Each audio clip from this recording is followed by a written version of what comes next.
It's so good to be here. Thank you. Thank you, Pablo. Thanks. It's such a special delight and honor to introduce a band that I've known since they were in grade school and their dad had a hit record. So to know that they're releasing their 10th album, they've already released it, and it debuted on iTunes in the #1 spot is just amazing. So we can definitely applaud that. Reggae victories are still countable. They're not infinite, so we treasure them. And we treasure the musicians that I'm about to bring on stage.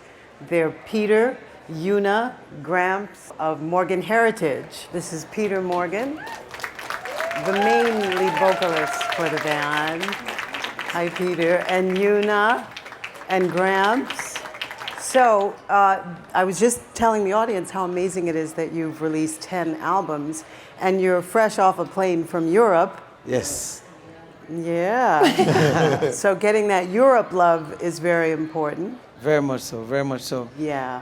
And it was important for us to go over there because it's our first independent record as Morgan Heritage. On your own label, say On the our label own label, name. CTBC Music Group, which means Cool to Be Conscious. So Una, it's so meaningful as a woman when I see a reggae band and there's a girl on stage. I'm like, yay, girl power. So do they treat you specially? Do they spoil you a little bit? Man, I was younger. Don't even lie all when the time. I was younger. But you know what? All jokes aside, it's a pleasure to be in a family band. It is, because there's issues that we don't have to deal with because we are siblings. And as a female, yes, I do get some extra perks. So it is a blessing. Good. Are there challenges? Yeah, there is challenges, big time. And Who gets to the bathroom first?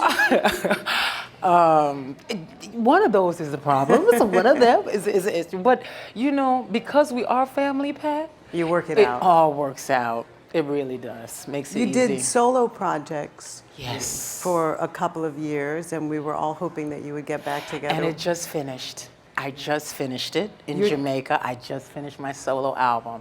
So it will be coming out at the top of next year, because I had to give Strictly Roots, Morgan Heritage, a time to do its thing. So you look for it at the Gramps, top you of the... toured also as a solo artist when you did your solo project, and you toured in support of another singer. Yes. How does your sister rate? Did you miss her? I did. But the solar journey has just made, especially for me, made me realize how great my brother Peetah is. Because for years, we've been playing as kids together, you perform and you do it like it's normal because you grew up in the house and doing it all over. But me carrying a set for 30 minutes in front of Buju Banton, performing in front of him and doing it every night, I said, wow, this is what my brother Peetah have to carry for what, 15, 20 years. So you get a sense of value from whence you're coming from and saying, wow, Morgan Heritage is really something. And while touring with John Legend and India R.E. and Taurus Riley, it just makes you reflect on where you're coming from a lot. You just threw around a number of years. That's pretty impressive. Yes. Has it been that long for this band? Yes. Well, the solo project was, 5 years? And then you're talking about growing up, it's 25 years? Yeah. As a band? As a band. As a band, yeah. What's the biggest advantage for you besides, a greater regard for your brother? What's the day-to-day, doing a 10th album? What's the advantage doing a group album and doing a solo project? You have help. You have help when you can say, boy, I'm stuck on this verse. I could call Peetah. I would say we're in the studio and say, yo, change that lyric. But that was one of the things that we said would strengthen the band. That when we go solo, that I wouldn't have to lean on Una for a verse. So it would make me have to stand on my own. So as Morgan Heritage come back together, what you find out is that we're stronger because everybody's coming back stronger than they were before. And your roles in the band change because sometimes you'll share lead, sometimes you'll take lead, and sometimes Mojo raps. Yes. So I'm fascinated with Mojo, you know that, right? I wish he was here. So when did you when did Mojo assert himself as the rapper in the band? Since we're kids actually, because him and Laza, Laza Morgan, that is, the two of them when we were growing up was just always into rap music. You know, Mojo would tell you that his greatest influences is like Notorious B.I.G., Run DMC, EPMD. Peter Sermon. And actually, we met Eric Sherman going through the airport in Germany the other day. Mojo was acting like a. I can't imagine. He was like, Peetah. He's Eric Sherman. I'm like, bro, calm down. So that was exciting for him. So he grew up listening to all that music, and that's the thing that we wanted to put into our music as Morgan heritage. You know, we left from Brooklyn, go to Jamaica, and really establish ourselves globally. We wanted to always have a piece of Brooklyn in our reggae music, and Mojo represents that when he raps. And you have propriety over that because it's a natural part of who you are as artists. Absolutely. Yeah. Absolutely. So Strictly Roots is the new album, and there's that hot video, Perform and Done. True. Where it's a video that they made of a dance competition, and then someone had to win and someone had to lose. Yeah. And then there you were cheering her on. Different kind of song and video for you. Yes, absolutely. Yeah. Absolutely. Kind of did a little Trey Songz move in the video. It was fun though because we captured the nightlife of Jamaica. 'Cause a lot of people think that we just get crazy at nighttime in Jamaica, but we actually party a lot, and and there's so many different varieties of party. Of a thing called dubwise now, where a man can just hold the Rastaman vibe, where you can go and listen to positive reggae music and dub music, where there's no lyrics for the night, and everybody's drinking carrot juice and organic rice and peas and coconut drops, and then you can go to Weddy Wednesday at Stone Love and see the dancers and some people drinking Hennessy and just getting turned up, so they would say in America. So it really, that video captures the nightlife of Jamaica, which was actually shot while an actual party was going on. We were shooting the video inside of a live party. So that party was not staged. Yeah. Interesting. Also, Put It On Me goes way sexy. True. The goodies. Beautiful. True. So who wrote Put It On Me? It was a combination of the two of us. Gramps and I would we started in Italy actually. But the thing about this is the song, there was another song on the track that was written by a group named C Shop. They wrote a song for Morgan Heritage. Beautiful song. But then I asked the producer to send me just the track, and they gave us this song maybe about 4 years ago. And after, our contract was fulfilled with VP, we were going through the computer one day, and I found the song again. And then I was listening to the song and listening to the track, and then I stopped listening to the song. I just listened to the track for like the whole time we were in Europe, and one day in Italy, the song just came to me. And that's how that song came about. So that's one way a song can come to you. You Yeah. get a rhythm track that inspires you.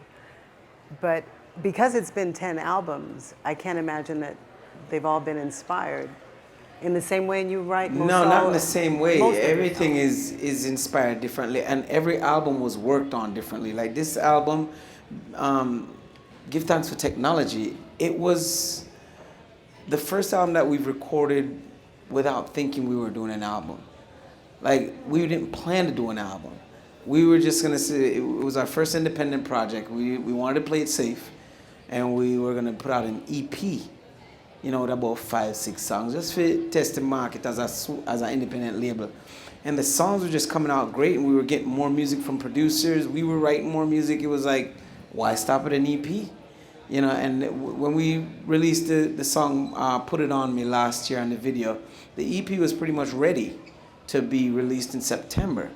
But then we was like, nah, this is not Morgan Heritage. We got to do an album. And Well, we waited. True. Speaking as a fan, we waited. True.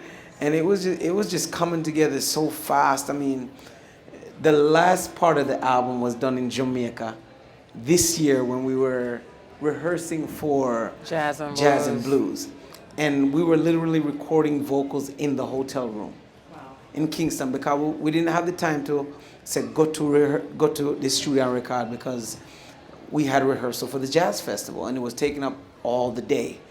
And we were just too tired to say, okay, let's go to the studio now. So we just hooked up our portable studio that we travel with in the hotel room. And Gramps is laying in the bed doing background vocals with the microphone, like falling asleep. And you know, come in and be like, Gramps, wake up, man, wake up, I work. I said, yeah, man, it's all right, all right. So it was just amazing how we were working on this album. We just did it any way we wanted to, and however it came about, we just did it like that.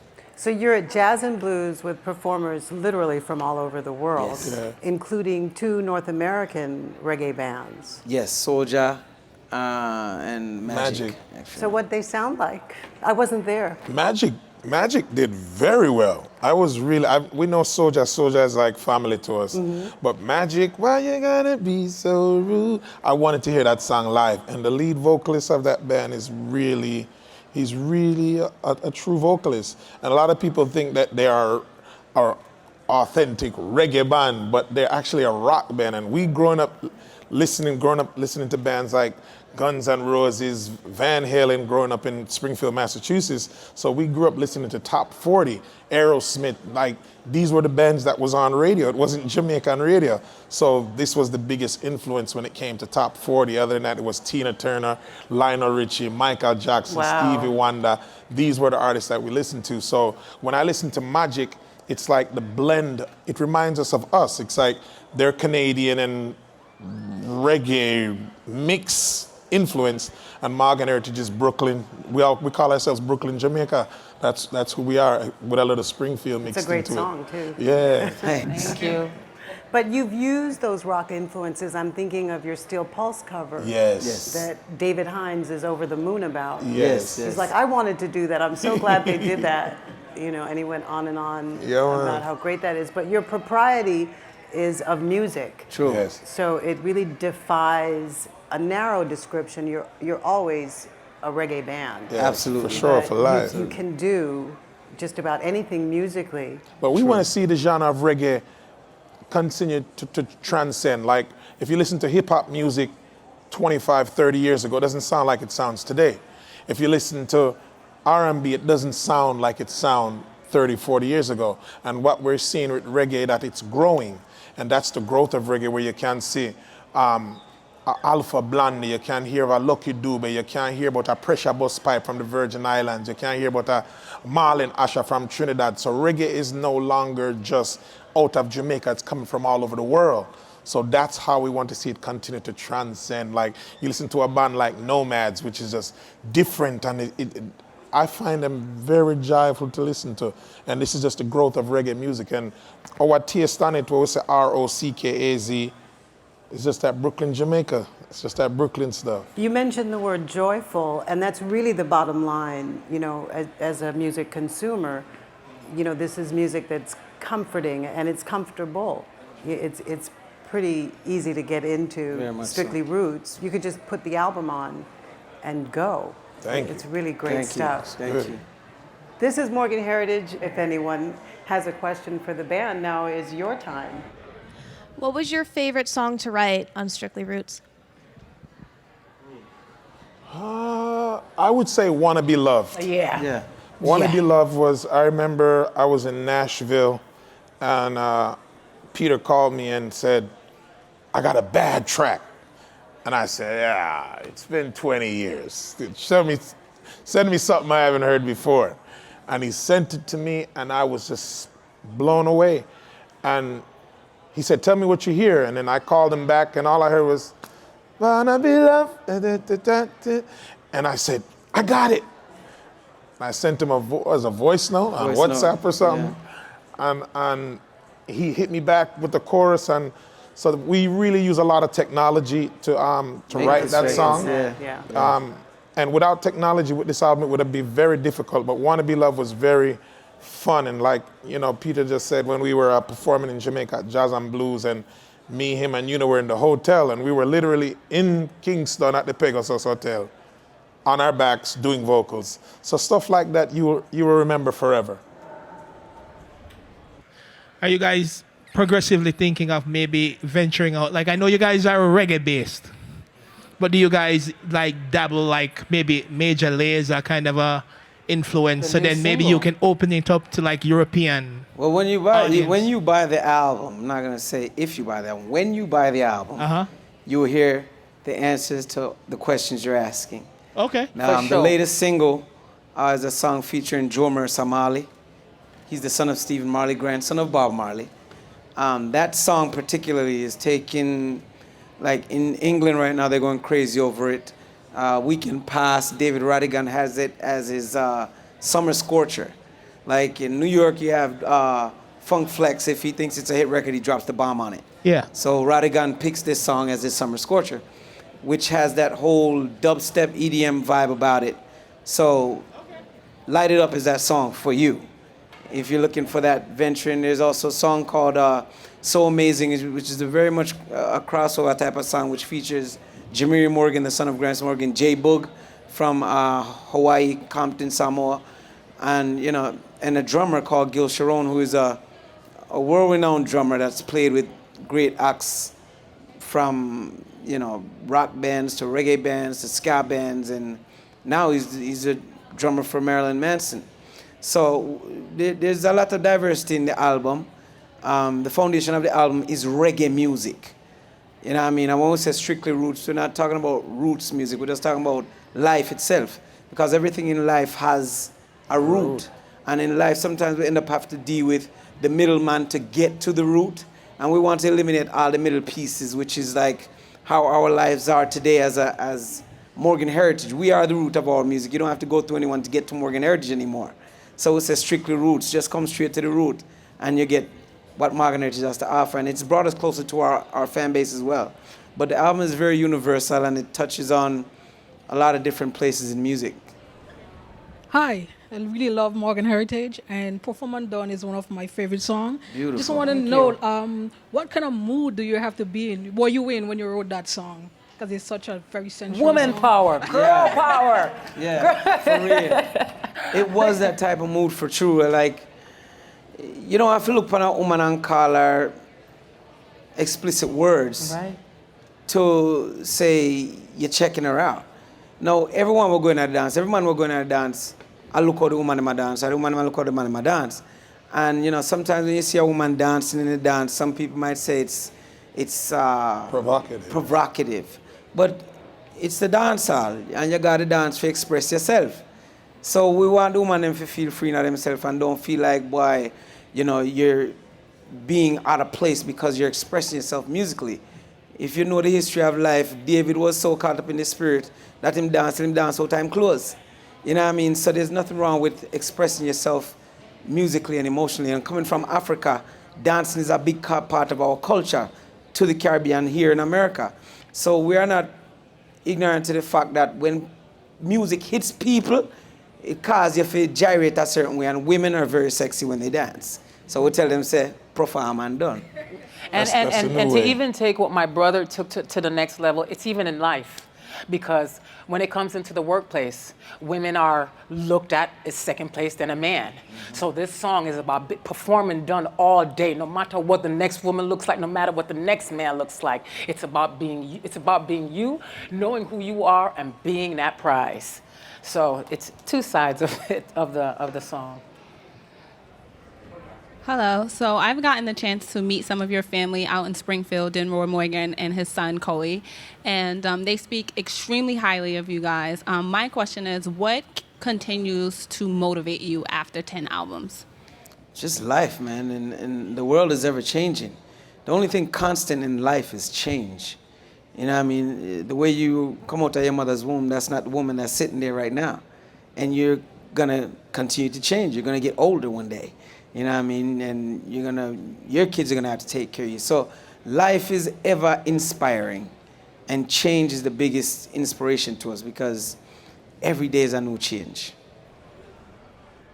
I know this album was released on your label, It's Cool to Be Conscious. I wanted you to talk about the meaning of the label, and why did you call it that? Cool to be conscious is a movement. It's not just a record label for us. When we decided to make a record label, I remember we was on Delta Airlines and Peetah was sitting right behind me. And he said, cool to be conscious. I said, what? I said, say that again. And he said, it's cool to be conscious. And I said, that's brilliant.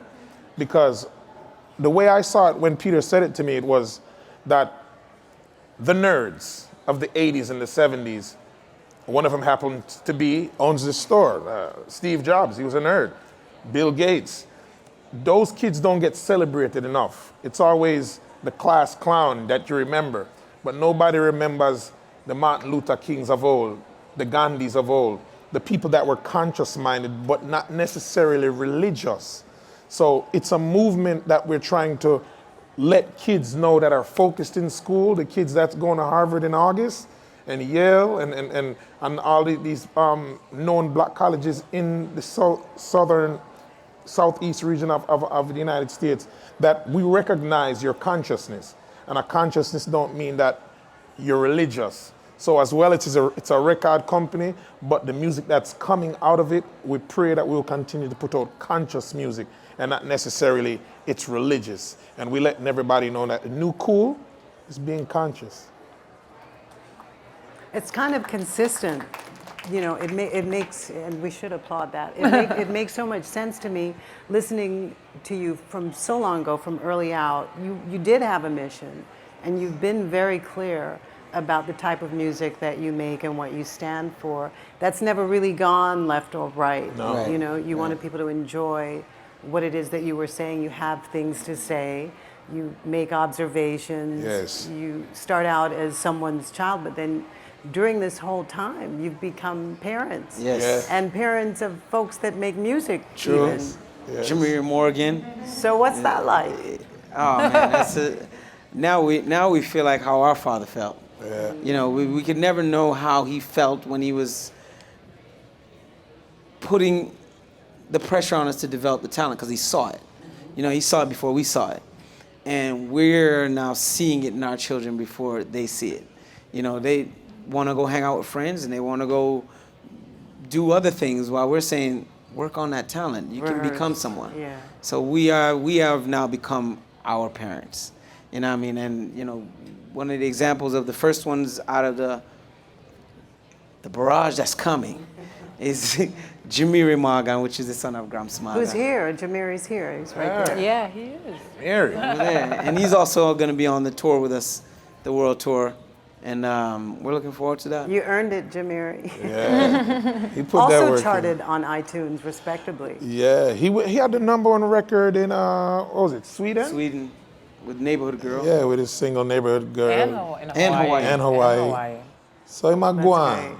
And you said a barrage. Yes. Yeah. Okay. There's Peetah has a daughter. He don't like to talk about it, but he has a daughter that is My niece. insane.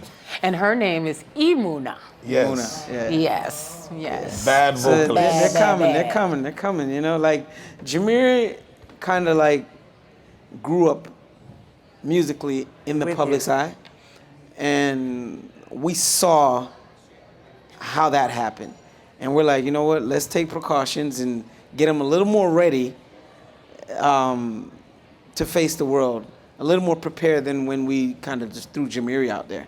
The greatest thing about Jamiri is that he's been traveling with us. I remember the first time we were on the solo tours, Gramps and myself, and we took Jamiri and said, go on, go be the opening act. And he couldn't sing on the microphone. Like, you know, he's recording at home. He learned how to record himself. He's running his own Pro Tools, and he's making great songs. And his pops was like, yeah, man, sound good. Wait till you reach my stage. And when he went out there, the music's playing, and we can't hear Jamiri's voice because he doesn't know how to project on a microphone. Now, he's a whole new artist. A reckoning force. Yes. Yeah. The boy's working. Good. Hello. The music industry has dramatically changed over the years, and obviously you've made 10 albums. How did you prepare yourself for the marketing, the the touring process and sonically the way the album sounds today. I haven't heard it yet, but I'm sure it's great. Because again, the music industry has dramatically changed. I mean, there's no support with labels. iTunes obviously releases records, but other than having any support, tour support, or any development money is not there anymore. So I'm just curious how, after all these years, how you prepared yourself for this journey, which you're about to take on. Number one, today now you got to sacrifice. The artists, we've got to sacrifice a lot more than we did between the time when Michael Jackson had his mega Thriller album to when record labels were spending $500,000 on one song in the 90s and $100,000 on a video or $1 million on a video in the late 90s, where it just got out of control. And coming over from Europe on a flight like last night, I was watching the thing CNN did on the 60s and how the British invasion invaded the US. And it's all about touring now. Like, we're getting ready to start our world tour in America and we can't find a tour bus. You know, bus companies are saying, you should have reserved your bus 3 months ago. All the buses are gone because all the bands, all the artists are now taking it back to the road where you have direct contact with the audience now. And it's not about the tour support from the record labels anymore. It's just about going out there, connecting with your audience. Social media has made it easier for artists to connect with the fan base. And you know what I mean? So it's just about independence and being willing to sacrifice and go out there and represent your music. And also about your question, that was a very good question, because how does an artist prepare to reach their fans? And like my brother Peetah said, it's social network. Yeah. And one of the things that, Internet. which we love technology. Peetah went crazy today before we came here to buy the case for his phone, to protect his phone. And I just spoke about we using our iPhones to record, you know, putting down ideas and preparing for this Strictly Roots World Tour. We've created our own app. And with this, not only with social networks, but we've created our own app that's free. You can download it free on any Apple device. And it gives us a chance that any person that wants to speak to Morgan Heritage directly, this gives them that opportunity instead of sending a letter. Like, when was the last time anybody posted a letter in the mail? Nobody does, because technology has totally taken over. Like, even the distance between Jamaica and the United States. When was the last time somebody sent a letter? It's either WhatsApp or BBM, or it's some form of device or text messaging or email.